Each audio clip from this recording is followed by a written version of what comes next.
Hey guys, we try to keep the Chicks in Charge free for everybody. The one thing that we do ask, though, is that if you get any value out of our episodes or any of the content that we produce on social media, please share with a friend, share the show, please leave a rating for future listeners, and that way we can try to keep this free of ads and any subscription costs that you might have.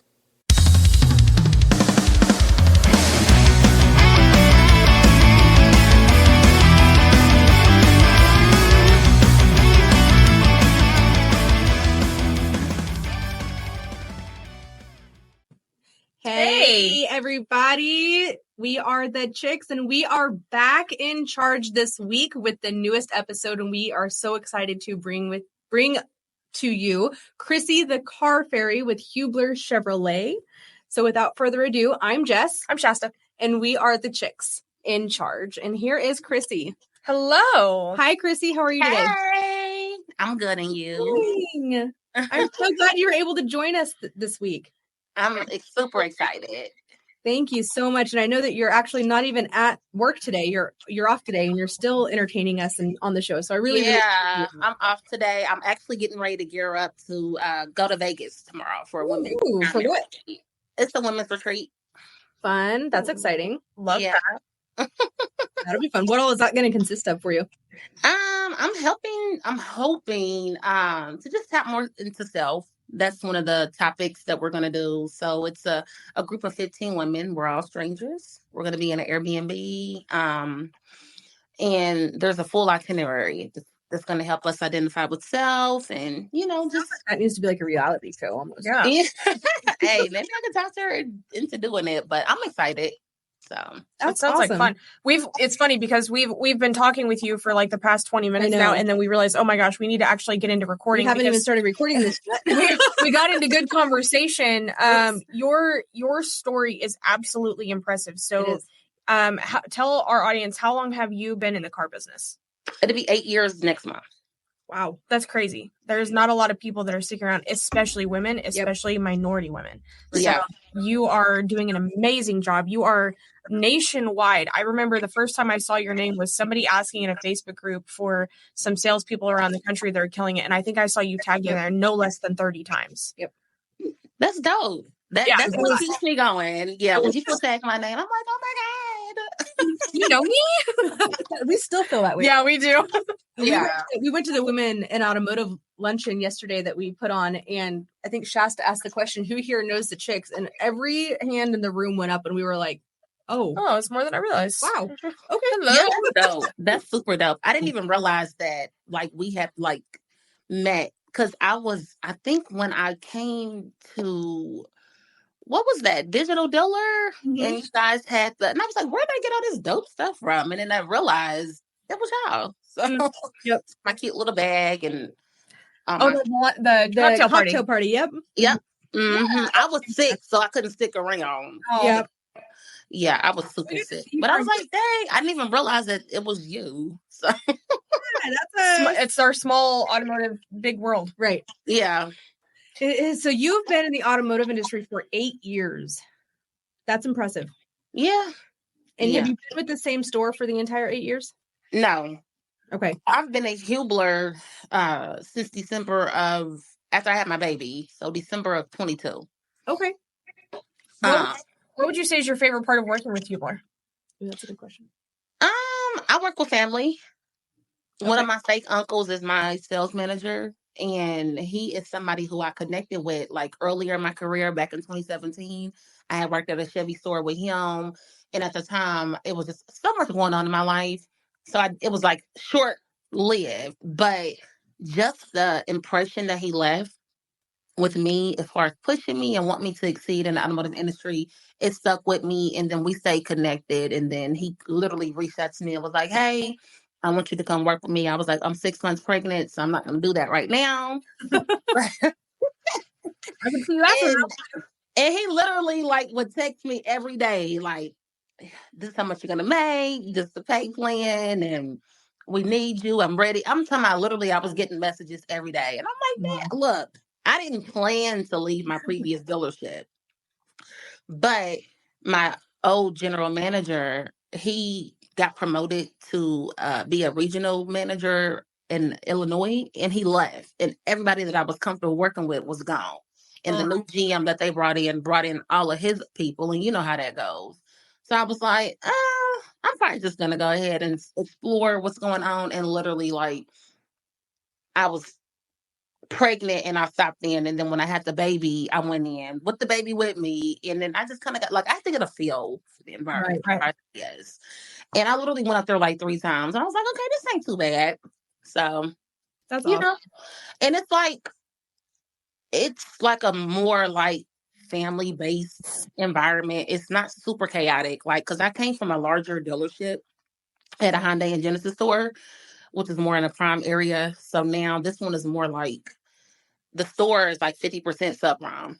So it's not like too busy. So yeah, it's pretty calm, and my customers love it. They have nothing bad to say. I don't have to deal with a lot of issues like service, and like I'm usually like sell the car and my customers go on their way. And if they do have to deal with service, I don't really have to like get involved. So yeah. Well, and when you say my customers, so this is something we talked about before, you generate 100% of your own traffic. Correct. That's crazy. Like you're probably in the half of 1% of the country of salespeople that is doing that. Do you take any ups at all from the store? I don't even know how to do that. I really don't even have time to, not even because I only go to work when I need to. If I don't have appointments, if I don't have anything going on, I'm like doing my own thing. It's kind of like a business owner. If you don't have any bookings today, you're not that business. So some days I'm not always the car fairy. And then when I do go in there, I only tend to what I'm supposed to be doing, and then I leave. So it's not one of those, I'm hanging out on the lobby or out in the parking lot. So I don't really have any time to interact with what's really going on in the dealership. That's really cool, though, that you've gotten yourself to that point, because most salespeople have to wait on the up bus. It never comes, but they're sitting there waiting on the traffic, or they're bugging the BDC. What do you guys have coming in? What do you guys have coming in? So you have just taken control 100% of your book of business and said, I'm going to generate my own traffic. And it works so well for you that back in 2021, you had a 73 car month. Yeah. Yep. It was crazy. And that's crazy how that happened. I kid you not.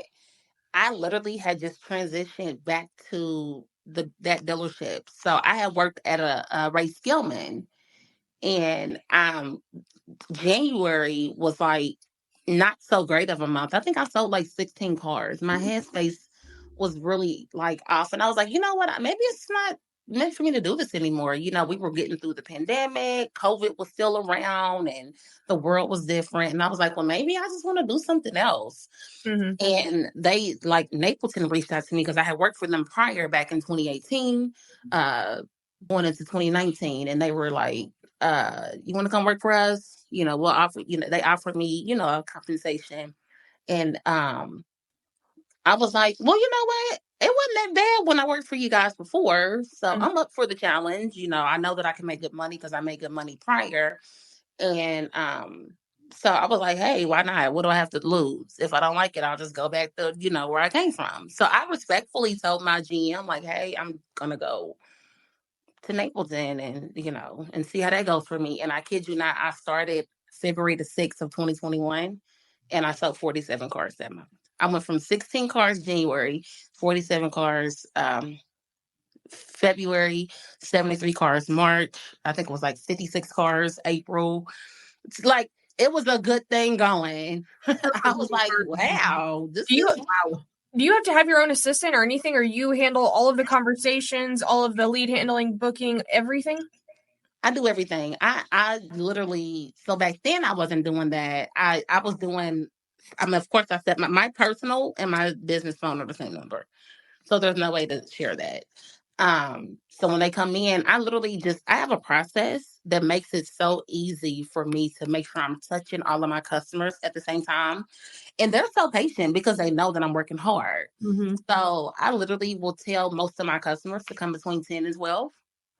Because I say, well, if I do that, at least one out of the 4 or 5 should be a deal. So that leaves me with the opportunity to sell no less than 3 cars a day. Because that's what I've always told myself. Hey, you sell 3 cars a day, you'll make XYZ, no less than XYZ. Even if it's if they're mini deals or gross, you'll still have a good day, and that'll keep you on track to make this much money.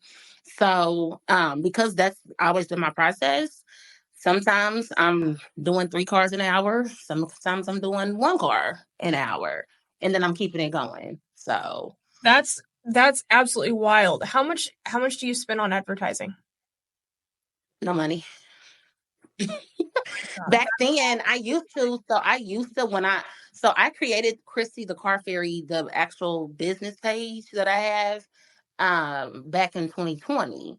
And I was probably spending about $300 running ads, because I was trying to figure out a way for people to like still be drawn into me. Again, we're in a pandemic. And it wasn't horrible, but it wasn't like how it needed to be. Right. So I started running ads and literally like spiraling from that. And it got to the point where in 2021, I didn't have to do that anymore because I ended up becoming a part of a major like private group here locally. So word of mouth just became a thing, so where I didn't have to spend money on advertising anymore. That's amazing. And you're in a huge Wow. metropolitan area. Like Indianapolis is a massive city, and the fact that you're able to stick out in a crowd of millions of people is mind blowing. Impressive. We have a lot of dealerships. Like when I go to other places, I'm like, you know what? They don't really have a lot of dealerships. We literally have some areas where there's like 20 dealerships on one street. So it's definitely a very huge population. And it's like the demand for cars is just needed daily. Like my phone rings nonstop. Oh, I can imagine. So I guess the question I have is, when are you opening your own dealership? Because at this point you might as well. So fun fact, I actually never thought about it until I like connected with like all the conferences I've gone to. And when I went to NAMAD, I ended up running into a lot of the OEMs and a lot of the owners and dealer principals. And they're like, look, we're going to help you get the blueprint because you need to become a dealer principal. So I'm actually trying to find the time to be able to go to NADA Academy. My life is just so chaotic. And then I got a 1-year-old. So I'm not one of those. It's like, oh, I'm going to jump into it because it's the hottest thing to do. I have to make sure I'm in the right mental state. Right. But that's definitely probably potentially going to happen in the future. That would be amazing. You are a lead by example type of gal. Yeah. Thank you. But then to have a woman-owned dealership owned by somebody like you that has done it. You've done it. You've been in the trenches. You've had the opportunity to have leads fed to you. You've not taken that opportunity because you wanted to generate your own. And I just think that's so amazing. And so few people will do it. Yeah. Yeah.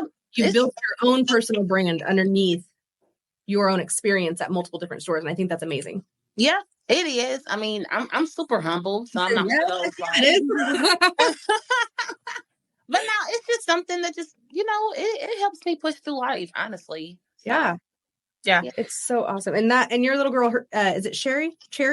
Yep, her nickname is Cherry. Her real name is Cherish. Oh, I love that so much. She's so cute. I see all of her pictures. I love them. She's adorable, and she's so lucky to have a role model for a mom just like you, Crissy, that has shown her that you can literally do anything you want. You don't have to wait on the next person in line or above you to give you a green light. You've just done the damn thing, and that's so impressive.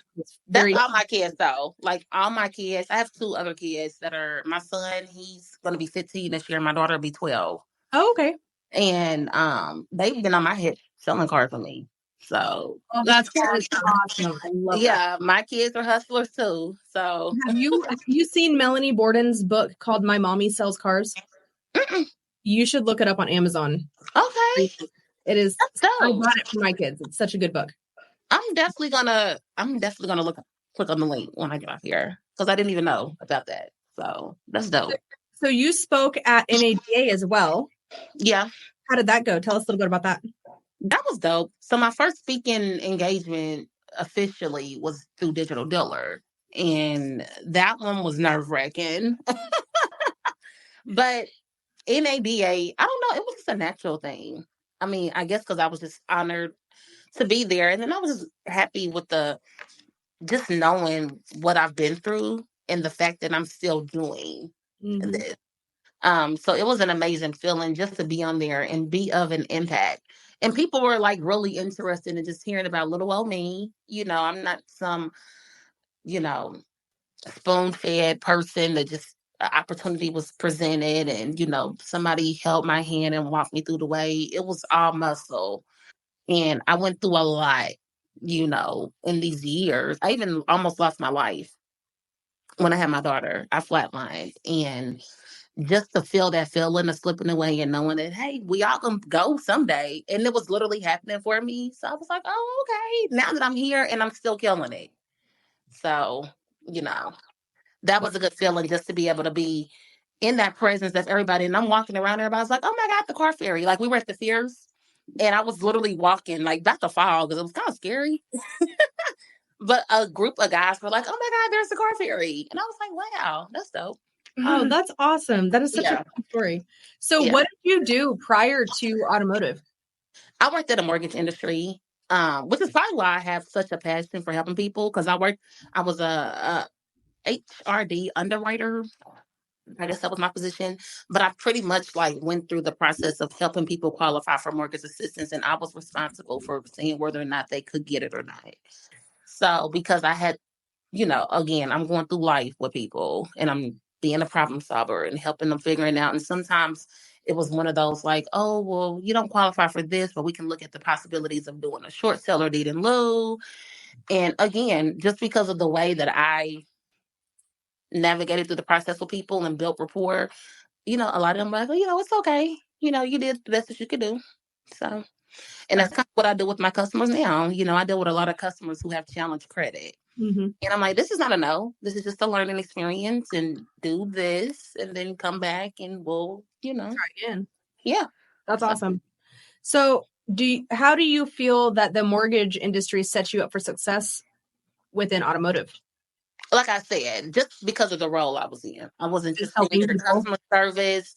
I literally had to dig into people's finances, look at their credit. It's what we do in the automotive industry. We're selling cars, and kind of doing so I was responsible for doing assessments to where I would calculate their expenses as far as bills, what they're putting out compared to what they're pulling in, which is kind of what I do now with my customers. I'm not one of those that's like, oh, you know what? I'm going to slap this customer with an $800 payment because that pays my pockets fat.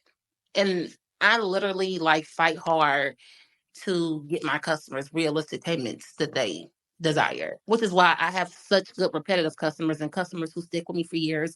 A lot of my customers have paid their cars off.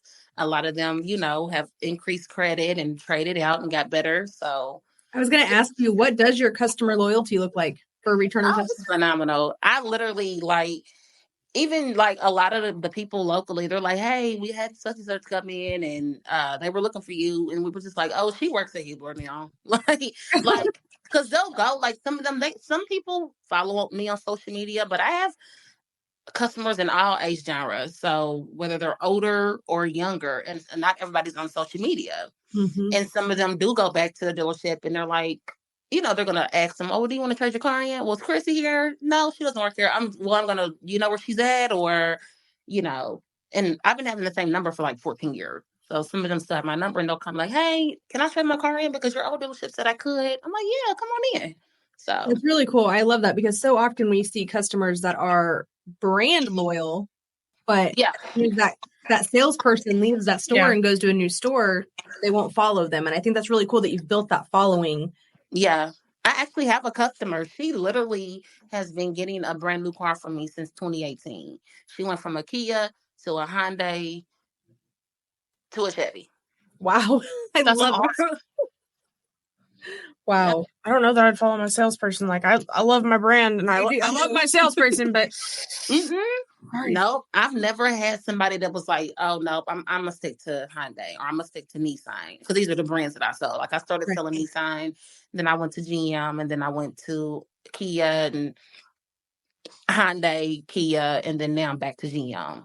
And I've never had someone say, nope, I'm going to just go back to get me a GM because I like this. They were like, nope, I want the experience that you gave me.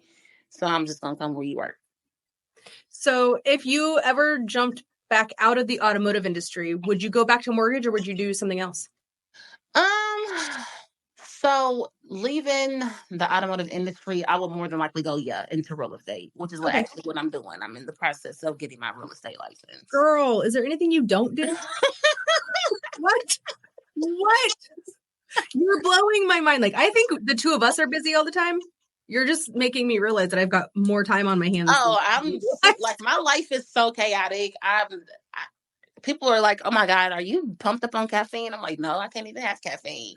I just You do it without caffeine. God And dang. she's still a badass mom. Like, you're still a mom and you do Yeah. all of these things. That's amazing. Yeah. I'm 100% mommy. No, it's just something that because I'm connected with so many people locally, and everyone was like, "You should get it," and I was like, "You know what? Let me go ahead and get that." So that's what I'm doing right now, on top of sticking, because I'm like, it makes sense. I have a lot of customers who buy houses and then they come and get cars, or they get a car so they can build their credit up to buy a house. So I'm like, you know what? Might as well keep it all here. My cousin taught me that. She's literally a makeup artist. She's a fashion stylist, and she's a esthetician. And she said, I decided to get skilled in all of this because she said, when they leave me, they're going to go spend the money Somewhere. at the next. So they might as well just spend it all with me. So That's smart. I love that. That's so smart. What would you say if you had like one statement on hard days, when you just need to be motivated, push through? What's a go-to like motivational statement or thing you tell yourself that keeps you going and hustling? I actually pray. I just ask God to give me the peace and serenity, to make it through. I literally take my life day by day, So I just wake up and I accept um, the moment that I'm in, and then I pray, like I said, and ask God to give me peace and serenity to make it through the day. And Amazing. That is amazing. with that, mm-hmm. I love that. What is a piece of advice that you would give another, not just a young woman, but anybody young, up and coming in the industry? Honestly, I would tell any woman who comes into the industry, whether they are young, middle aged, or old, to literally like create a bubble for themselves. It's this phrase that I have, and it's your lane, And the way that I get through with anything that I do is I stay in my lane, literally.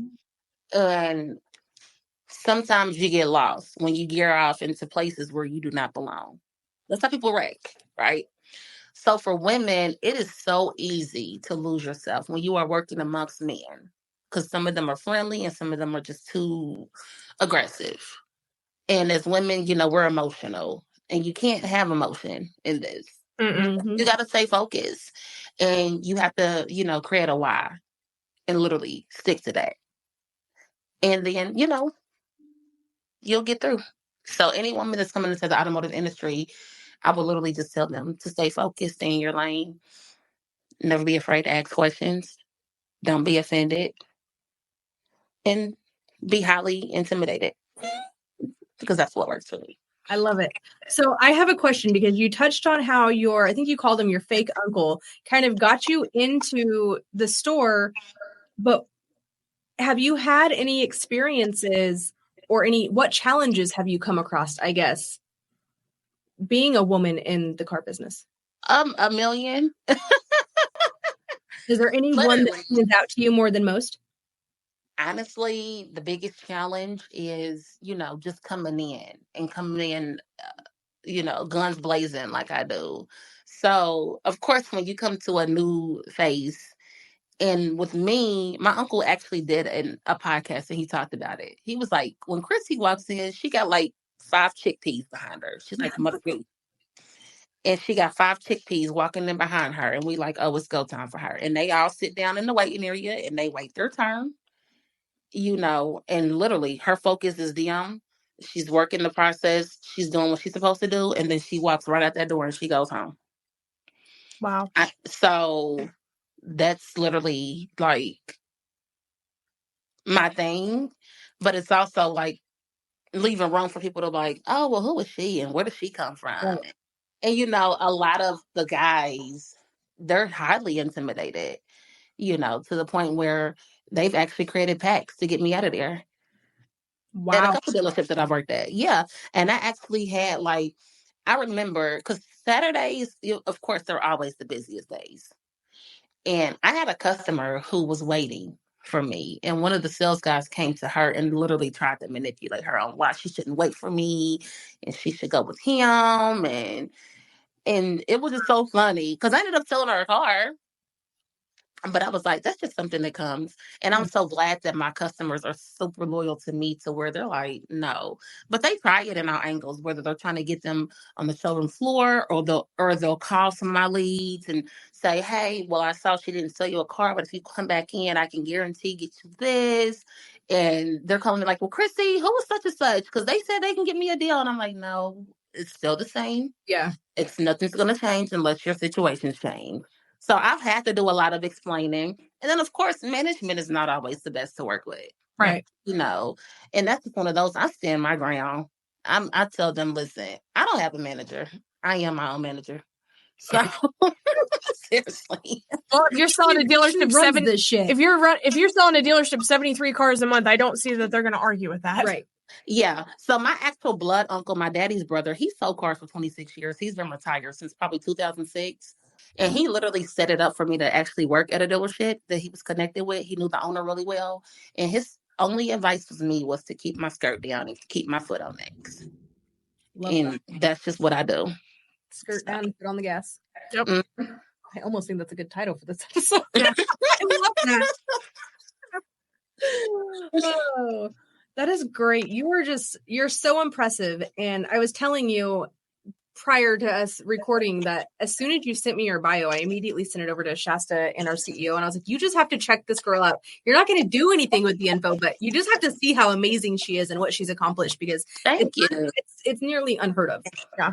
Well, and we're so passionate about social media and using salespeople using social media to generate their own business, but getting them to do it is like, I would rather pull teeth with Q-tips, like literally. And I don't know why, because when I tell you, it is like, it's one of those, it's like a business. Most businesses, you're going to wake up knowing that I had 10 customers online, in person, I generated this much income from me. It's the same. I go to sleep, I wake up, boom, 10 appointments. I didn't do anything.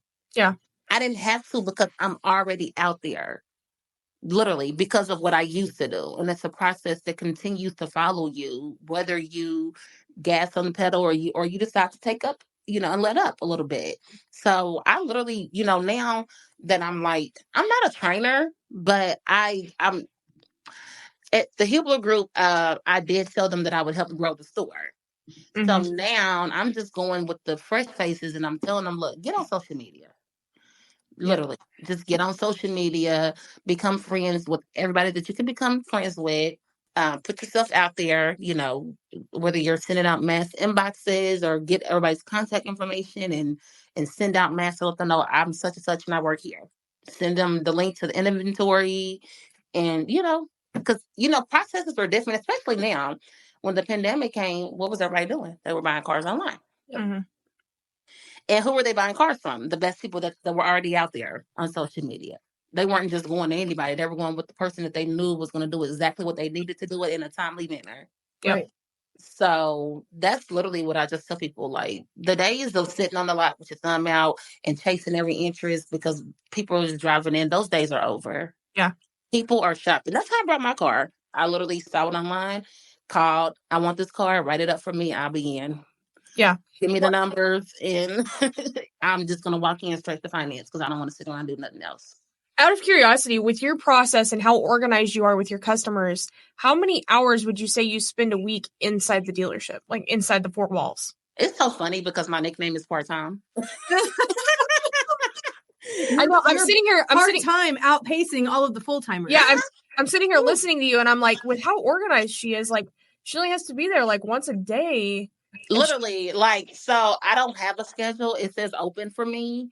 And if I sell, like last week, I sold 11 cars in 3 days. Wow. It's peak season though, so that's typical. But if it was like normal, I would say, oh, I'm not coming to work tomorrow, and I'm going to close my schedule for the next 2 days. But it's really one of those. I generally I really don't spend more than. Let me answer this question the way that I can best answer it. I only worked 11 days last month. How many did you sell in those 11 days? 27. I didn't start selling cars until the 9th. Oh my God. Because when we went to NADA, I came back. This is mind blowing. These people can't sell more than 6 cars a month, and they're working bell to bell every effing day. No, and then that was one of my highest grossing months. My average copy was like $4,500 per copy. Crazy. Holy crap. I had one of my no wonder you're getting all the big stages. Like no wonder she's got the other salespeople out for her. Like, it's no doubt. It's amazing what you were doing. And you're not even taking any of their traffic. That's the funniest part. Yeah, now, like, I tell people all the time, they're like, hey, Crissy, do you still like selling 50, 60 cars a month? I say, no, I don't have to. I actually, it's quantity over quantity. Or did I say that right? Quantity over quality. If I said that right. Quality over quantity. Quality over quantity. Yeah. So, it's one of those, oh my God, I could sell 100 cars a month. But now with the current market, it's just, you got to know your inventory, which I do. Know your program with the lenders, which I do. And I'm just a gross girly now. Like, if I can make $5,000 on one car deal average, I'm not selling 60 cars. I mean, I'm literally living my best life comfortably at home with my kids. So now, because I have the baby, Monday through Thursday, I don't stay past 5. So my busiest days are typically Friday and Saturday now.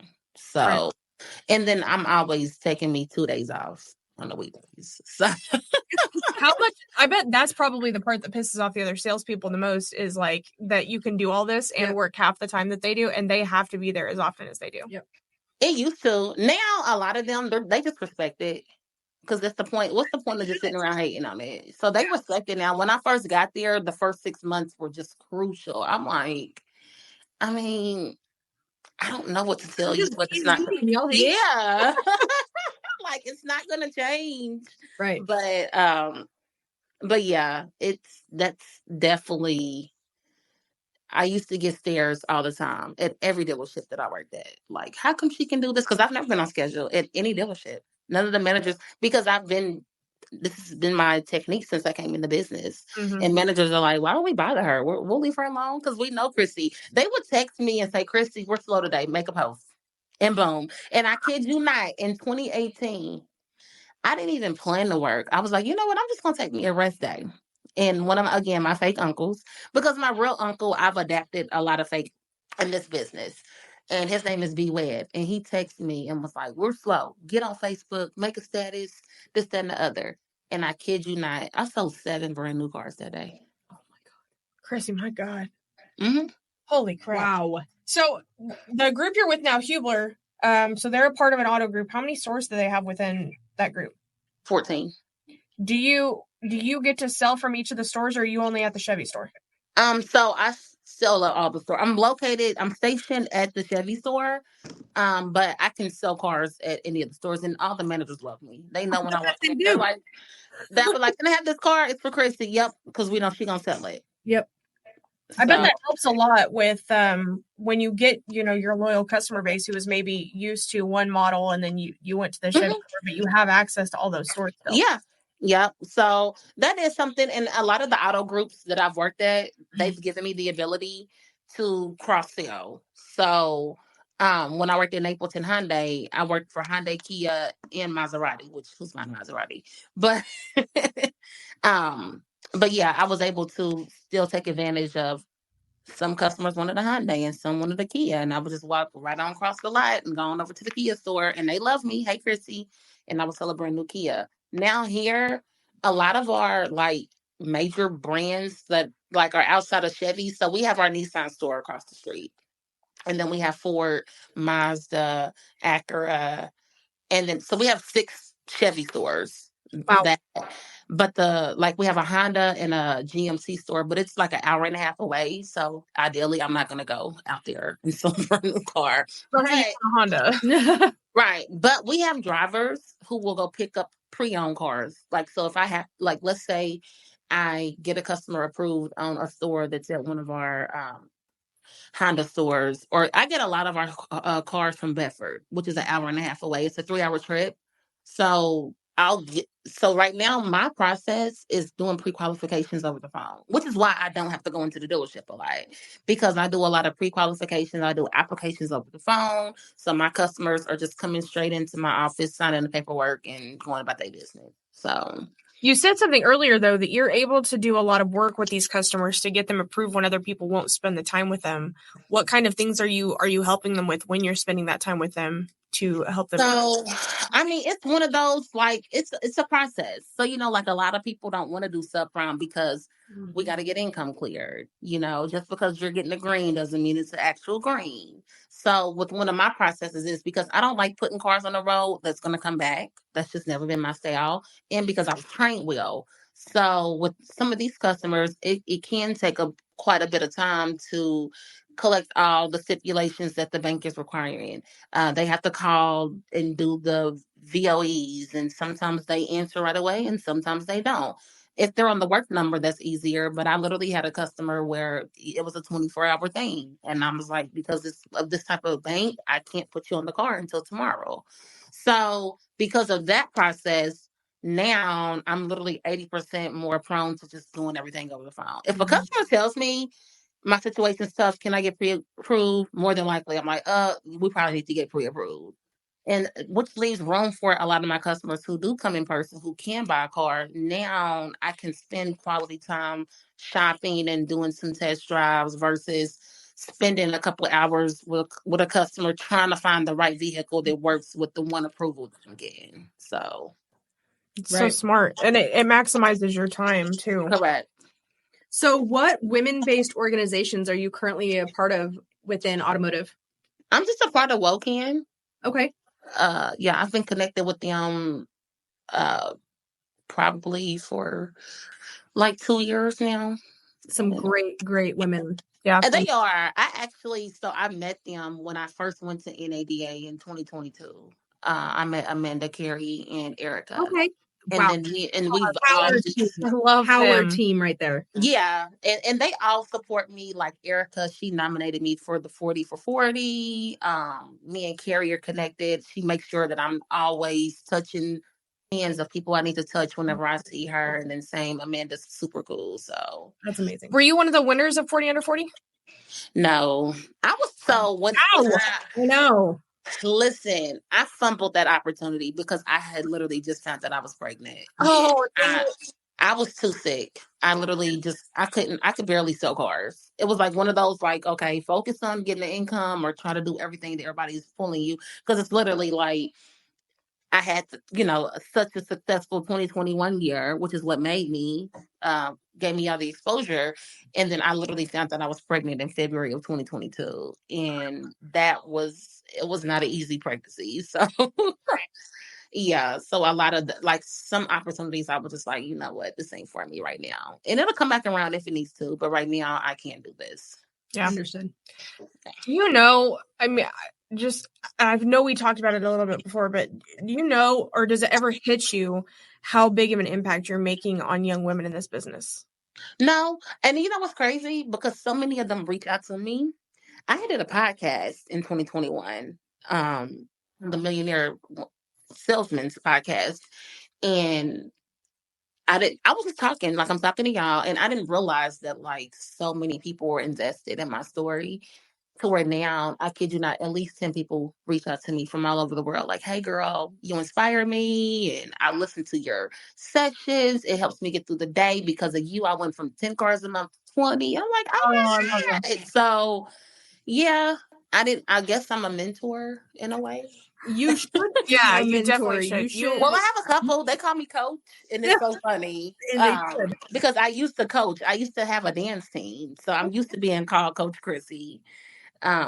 And so when they text me, they're like, "Oh my God, coach, I did this today. I sold 3 cars." And I'm hyped. I'm like, "Okay, well, let's do it tomorrow," And so that's dope that people like lean on to me, and because I never saw myself as being that type of person. Like I said, I'm super humble. I'm just, like, okay, I'm doing this, and I don't know what tomorrow looks, but I'm gonna do that. Really big part of your success is because you're so humble. You haven't developed a big head or an ego around you of, oh, I'm the shit and nobody else can compete with me. You're just so open to pulling other people up. Yeah. That's just amazing. You don't find a lot of that in the industry. And I'm very, very impressed with everything that you have done, not only at your dealership, but the moves that you're trying to make industry wide. Yeah. Yeah. Thank you. That means a lot. Yeah. Like I said, I want everybody to win. We all serve a purpose in life. And nobody should have to struggle. Nobody should have to like be stressed out. Cause I've been in that period where anxiety took a hold over me and depression. And I'm just like, because I don't like this feeling, I don't want nobody else to feel like that. So yeah. Well, you've inspired us, which doesn't happen often. We find somebody who makes our jaw drop, and we've been doing this for 11 and a half months now. Oh wow! I gotta say that you are. There it went. It lasted 40 minutes. Wow. We said 20. One of our side curtains that sticks up here in the studio will not stay up. We put it on like right before you got on. So, well, no, I guess it's been longer than that because we talked to her for like 20 minutes. It's been almost an hour. I guess. Yeah. So I guess it's been up. And it didn't even feel like that long. That's funny. I gave it 20 minutes before it fell back down, but it lasted. It just went. That's funny. But for the fact that we've been doing this for 11 months, we've talked to amazing people. I mean, so many amazing people that really just want to push this industry forward, be inclusive to everybody. I've got to say, you've got to be easily in one of the top 5 we've spoken to. I can tell you for sure there's never been another bio that I forwarded over to my CEO and said, you've got to check this girl out. Like, oh, wow. That is dope. So impressive. And everything about you, Crissy, is amazing. You're a light. You are such a light that has been thank you. And I'm just so glad that you are here with us and you're making an effort to be more a part of the industry as a whole and not just because that's so important. And we need so many more women that are going to take the lead 100%. In the industry. I'm like a kid in a candy store, literally, when I see all these women organizations, because literally it's just, you know how it is. You're like, I'm so tired of being around men all day. To the point I don't even want to go to work today. Literally, that was me for years, like just draining, like, oh my God. And then when I would see a girl, I would like beg her, like, please don't quit. Be my friend. Don't ever leave me. I will hold your hand through this. But literally, like, that's me when I see females and they're like, no, Crissy, I can't do what you do. And I get it, it's not for everybody. It's not for the faint, for sure. Yeah. So I'm just honored to be a part of like women groups and knowing that there's other women out here in all angles. So I feel like, okay, leading these women group girls. I mean, again, I'm just like a fly on the wall. When people reach out to me, I'm like, yeah, I'll do that. That sounds dope. Like, not really looking to like gain nothing from it, but just the fact that I'm networking and building relationships with other women. It keeps me going because some days I still have them days where I'm like, I'm sick of being around men. Yep. I just love that you're such a genuine person in the industry. It's refreshing. Truly, it is. Yeah. Well, thank you, Crissy, so much for coming on the show today. We appreciate your time. We know that your time is so valuable. It's my absolute pleasure. While you were not at the office and that you could focus on the show and what was going on here. So we really, really do appreciate you. And we're so excited to get this up and going. Yeah, it's my pleasure. I hope that I can connect in some type of way. I know that you guys are having your conference. May. Yeah, and it's the same date as the... So too. And I really want to go to you guys', so I don't know. I know. I was going to mention it off air, but I was going to see if there was a day that you were free, because I'm pretty sure your guys' luncheon is only one day. But if one of the days the luncheon isn't happening, if we could get you there to speak, because that would be absolutely amazing. Honestly, I don't think that, because I'm connecting with them in NAMAD in Miami. Okay. So I honestly was already like considering coming to you guys' conference, and they literally just spun this on me. So to be fair, I technically can still, because they've not reached out. They just put me on the flyer. That doesn't mean that I'm a part. Like, I'm not speaking or nothing. But Right. I definitely, Tiana, I saw that I was like, oh yeah, and that's my girl. So Cool. I definitely am open. If you guys want me to speak, I don't mind. I'll get with Yeah, we'll talk to Veronica. the grown-ups and Grown-ups. but you're also speaking at the conference that Dealer Synergy is having, the Internet Sales 20 group. That's in April, right? Yes, I am going to speak there. I'm excited because I don't know if you guys are familiar with his conference, but it's pretty dope. Mm-hmm. And Sean is connected with all of them. So for them to support him with his conference, it should just tell you what type of person he is and what type of company he has. So I'm super honored because of Sean. It's because of him is why I have the exposure that I have. He literally opened the door for me to be able to go to NADA and Digital Dealer and meet all these OEMs and literally, like, I know Damian Mills and Damon Lester because of him, which is why I'm connected with Name-Ad. So, well, and you get to any opportunity, I think, that you and Tiana get together. Okay, I was making sure I said that right. That you guys get to appear together. Yeah. So, yes, amazing. You guys are, alone, you're both powerhouses, but together, that should be nationally televised because you both have done such amazing things in this industry. Yeah. Especially as young women. I mean, Tiana's like a little sis. She's dope. For her to be so young, I didn't even know that she was as young as she is. I think there's like a 10-year difference between us. And you would never be able to notice because she's like just a very easy person to talk to. And she's really smart. Like, she definitely has this social media, all that content. She has that on lock. I'm not even on her level. I won't even. She's, I don't even know how old she is. Like, she holds I think she's 24. She's like 23 or 24. Uh-huh. Oh my God. Yeah, she's young and she's so smart. And she's blessed many of stages that I have not even been on. So wow, she's amazing. She is. She's dope. So I was excited when I saw that she was speaking at you. She was like, "You gotta come." I was like, "I want to." So definitely you should. Yes. 100%. So people can see you at the ISG conference in April. And then you're also going to be, we'll see. We're going to try to get you with Women in Automotive in May.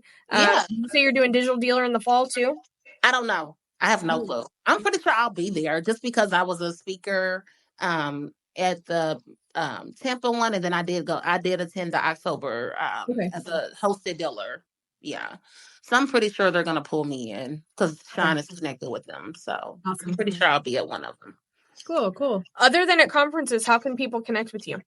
They can connect with me on social media. I'm literally Crissy the Car Fairy. On my business page, Crissy Burton is my personal name on Facebook. Crissy the Car Fairy on Instagram. Crissy the Car Fairy on TikTok.